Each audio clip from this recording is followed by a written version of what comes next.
On y va, je te dis dès que on apparaît à l'écran. Enfin, eux nous voient, mais moi, je les vois pas encore. Tiens, je bois un verre d'eau.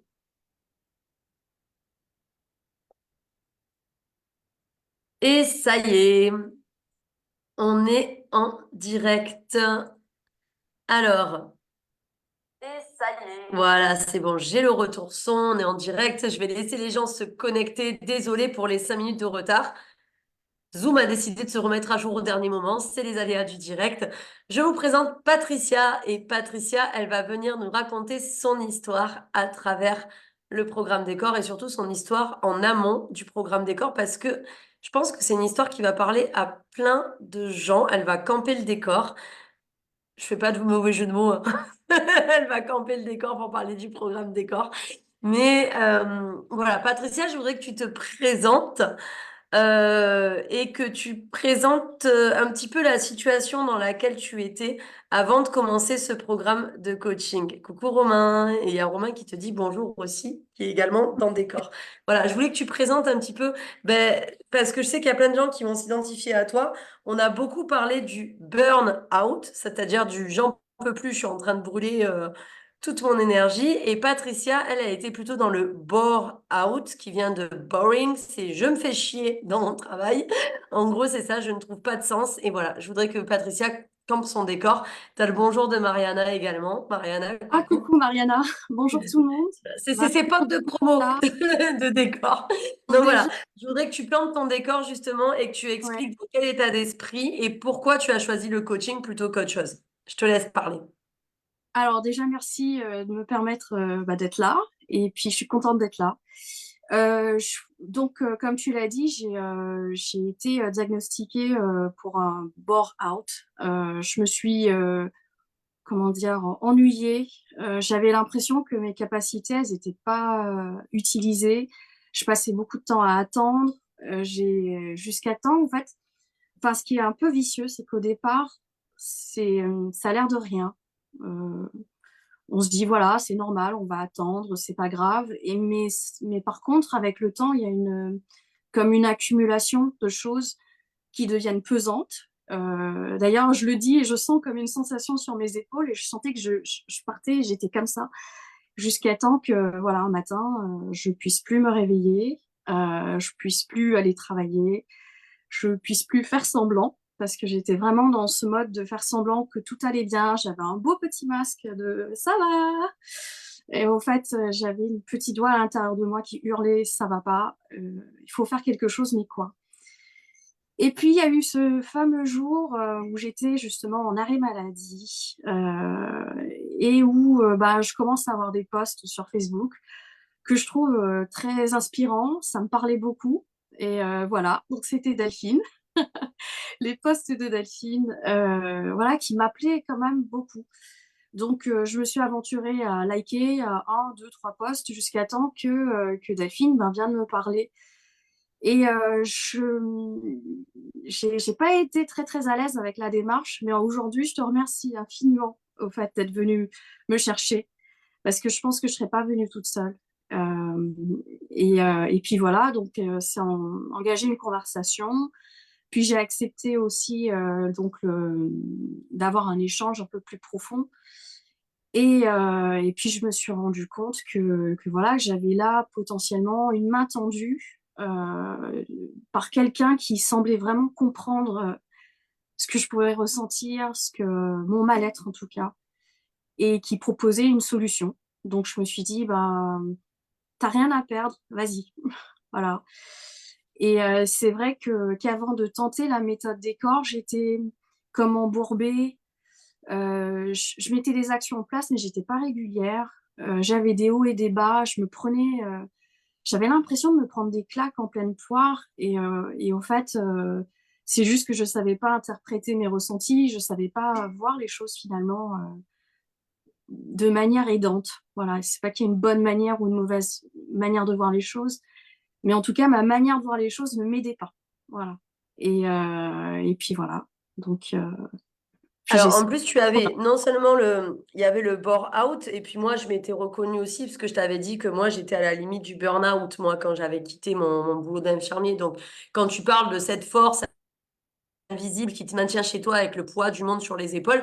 Je l'ai vécu aussi, hein, où tu vas pour sortir de chez toi, puis non, non, C'est ça. là, il y a tout ton corps et toute ton âme qui te dit maintenant, faut arrêter les conneries, c'est pas fait pour toi. Donc ça, je Ouais. l'avais complètement compris. Toi toi en plus, excusez-moi, j'ai le hoquet. Toi en plus, tu avais mentionné, comme tu n'étais pas du tout à ta place, une sorte de harcèlement moral de la part de tes collègues où tu étais devenue un petit peu la tête de Turc ou alors celle qui... En fait, déjà, il y a ce côté décalé où je me dis, putain, je me fais chier dans mon travail parce que mon Ouais. cerveau va tellement dans tous les sens que ce que je suis en train de faire n'a aucun sens. Et en plus, on m'impose des trucs qui ont aucun sens, donc je me sens harcelée, ou peut-être que c'est du harcèlement, après ça dépend de la traduction et de ce qui se passe vraiment. Est-ce que tu pourrais un petit peu appuyer sur ça parce que je suis persuadée qu'il y a plein de gens qui vont s'identifier à ton histoire, vu que moi je côtoie et je parle beaucoup avec des gens qui subissent ça. J'ai subi le harcèlement aussi, hein, personnellement, quand j'étais infirmière au tout début, quand j'étais bébé infirmière. D'ailleurs, je ne savais pas que c'était du harcèlement à l'époque, mais quand tu perds 8 kilos en 4 mois et que tu n'oses plus aller au travail, je pense que ça s'appelle du harcèlement. Mais voilà, je voudrais que tu plantes également ton décor pour ça. Et après qu'on puisse parler de à quoi sert un coaching dans ces cas-là, parce qu'il y a un truc que tu n'as jamais lâché par contre, chose que certains qui ont un burn-out ou un burn-out n'ont pas encore, ils ne sont pas prêts, c'est que toi, tu étais quand même dans la proactivité, tu savais qu'il fallait poser des actions pour avancer. Alors, je t'ai tellement écouté que je t'ai plus suivi. C'est Parle-nous la d'abord de la période où tu t'es senti harcelée exécution. à ton travail également, Oui. et ensuite, Alors, on va voir pourquoi le coaching t'a aidé. oui, alors c'est vrai que j'ai eu le sentiment d'être persécutée. Euh, Toutes les demandes qui n'avaient pas de sens que je pouvais recevoir, je me sentais, oui, je peux dire, j'ai même consulté pour harcèlement, hein, j'ai vu un psy pour ça, et je trouvais pas les solutions, j'étais pas, enfin, j'ai essayé d'appliquer ce qui m'a été dit, mais voilà, pour moi, ça me correspondait pas du tout. Et c'est vrai que je partais d'insatisfaction en insatisfaction. Euh, J'avais l'impression de recevoir la poubelle du monde sur moi quand j'étais en interaction avec les autres. Et je ne voyais pas ma responsabilité aussi dans les choses qui pouvaient se passer. Donc, j'arrivais pas à me dégager de ça. Et, voilà, donc c'est vrai que je me suis enlisée, embourbée. Je me suis un peu pris la tête avec certaines personnes. D'ailleurs, je regrette un peu parce que je me dis finalement que c'était pas du tout. J'ai pas eu la bonne interprétation. Ben voilà, aujourd'hui j'en sais plus. Désolée pour ceux à qui enfin, que j'ai pu surprendre en fait par mes réponses. Euh, mais voilà, j'ai eu ce sentiment de victime en fait. Je me sentais victime de plein de Hum. choses. C'est important ce que tu dis en disant j'ai pas eu la bonne interprétation. Ça veut pas dire que tu avais tort, hein. Parce que Ah au non, moment où tu l'as eu, cette interprétation, tu es à 100% sincère. C'est-à-dire que ouais, quand vous vous énervez, ou quand vous êtes susceptible sur un truc, vous recevez, et là je parle aux gens qui nous écoutent, à l'instant T, même si vous regrettez après, à l'instant T, vous répondez avec sincérité, avec votre cœur. C'est après que vous analysez et que vous dites, putain, j'ai peut-être un filtre qui est biaisé et qui fait que j'ai mal répondu. Faut pas regretter parce que on regrette pas la sincérité. Faut juste réajuster, c'est ce que tu as fait. Et justement, maintenant, parlons du coaching en soi. Comment le coaching t'a apporté notre vision? Et d'ailleurs, comme on dit, Patricia, elle a quand même eu les cojones. C'est ceux qui parlent espagnol, ils traduiront ce que ça veut dire de retourner sur son lieu de travail alors que tu étais en arrêt et de faire front à cette supérieure et de demander ta rupture conventionnelle et de l'obtenir. Enfin, je veux dire, remonter de cojones pour bravo quoi en tout cas. Ouais, c'était cool. Donc je te laisse raconter ça s'il te plaît pour montrer que rien n'est gravé dans le marbre et que tout est possible. Si vous vous sentez embourbé, enlisé en ce moment, ben, arrêtez de gesticuler dans tous les sens parce que plus vous allez gesticuler dans des sables mouvants, plus vous allez vous enfoncer, c'est physique. Si vous prenez la main tendue et qu'on y va pas à pas, vous allez sortir gentiment des sables mouvants et vous aurez plus que du sable sous les pieds, mais le reste, ça sera parti. Je te laisse témoigner de ça. alors, je voudrais dire que déjà, tu as une façon de guider que je trouve très responsabilisante et ça met les personnes en autonomie. J'ai pu prendre mes décisions toute seule et je me suis sentie prête et je l'ai fait au moment où je me suis sentie prête. Et au fait, j'ai donc suivi très religieusement toutes les étapes de la méthode Et à un moment, j'ai eu une prise de conscience où je me suis dit, mais en fait, c'est entre mes mains, je peux. Et puis, je n'ai rien à perdre parce que de toute façon, je suis arrêtée. Je n'ai absolument rien à perdre. Donc, j'ai pris le pari de tenter et de voir et de découvrir ce qu'il en retourne. Et au final, bah, j'ai été très, très, très agréablement surprise parce que ma demande a été très bien accueillie. J'ai eu des retours très positifs, et j'ai eu aussi, ben, le soutien finalement, même de mon boulot, dans cette envie de partir et de faire autre chose. Et donc ça a été vraiment très positif pour moi et je savais même pas que j'en étais capable. Quand je suis partie, j'étais juste, avec un point d'interrogation en me disant: «C'est possible, on va voir». Mais, mais voilà, donc je m'étais pas dit: «Ils sont obligés de dire oui». Non, non, je suis juste allée voir en je suis allée découvrir finalement. Voilà. Et ensuite, après, il y a tout qui s'est dénoué parce que je Ouais. trouve que, alors déjà, bon, vous l'avez pas vu avant, Patricia, parce que vous la connaissez pas, mais là, tout ce que vous pouvez voir, vous avez une femme épanouie.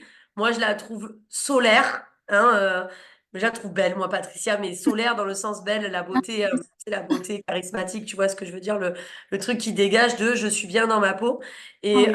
alors, il y a Mariana qui t'envoie plein de cœurs, Ah!